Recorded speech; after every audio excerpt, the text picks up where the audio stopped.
Memanfaatkan sukarelawan. Sukarelawan menjadi salah satu fenomena politik di era Presiden Joko Widodo. Kini, sukarelawan bahkan menjadi salah satu kekuatan politik Jokowi. Peran sukarelawan mulai terlihat dalam kemenangan Jokowi pada Pilkada DKI Jakarta tahun 2012. Saat itu sejumlah kelompok sukarelawan bersama dengan kader partai pengusung menggalang suara pemilih untuk Jokowi. Hal serupa terjadi pada pemilihan presiden 2014 dan 2019. Keberadaan sukarelawan awalnya untuk mewadahi pendukung atau pemilih yang bukan dari partai pendukung atau menolak diidentifikasikan dengan partai tertentu. Pada era pemilihan presiden secara langsung, sukarelawan dibutuhkan karena suara yang dibutuhkan untuk memenangi kontestasi seringkali lebih besar daripada suara partai yang pengusung. Namun setelah pemilu usai, tidak semua dari kelompok sukarelawan ini membubarkan diri. Seperti halnya partai politik, sejumlah elit dari sukarelawan juga mendapatkan kompensasi politik, misalnya dengan menjadi komisaris BUMN dan duduk di kabinet. Kini sukarelawan juga menjadi salah satu kekuatan Presiden Jokowi untuk meningkatkan posisi tawar di hadapan partai dalam menghadapi pemilihan presiden 2024.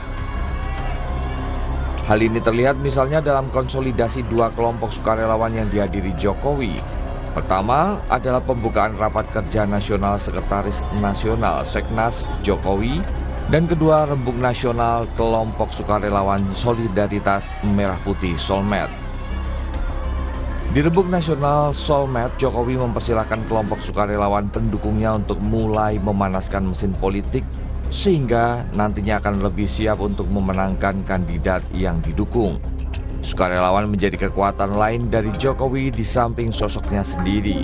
Kepuasan masyarakat terhadap kinerja pemerintahan Jokowi yang menurut survei Kompas periode Agustus 2023 mencapai 74,3% menjadi salah satu faktor yang membentuk kekuatan sosok Jokowi.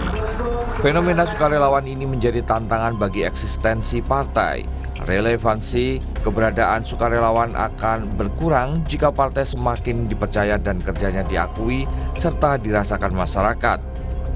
Survei Kompas pada Mei 2023 mencatat tingkat kesukaan responden terhadap partai hanya berkisar 10 hingga 50%. Jika angka itu dipecah ke jumlah responden dalam kategori sangat suka, persentasinya menjadi hanya berkisar 1 hingga 2%.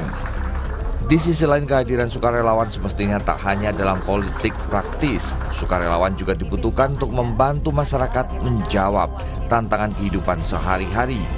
Peran sukarelawan kini amat diharapkan, misalnya dalam membantu dan menemani masyarakat mengatasi kekeringan, kenaikan harga beras, dan polusi udara. Pada akhirnya demokrasi akan semakin matang dan dewasa jika setiap lembaga atau unsur yang ada di dalamnya semakin berperan optimal di bidangnya masing-masing.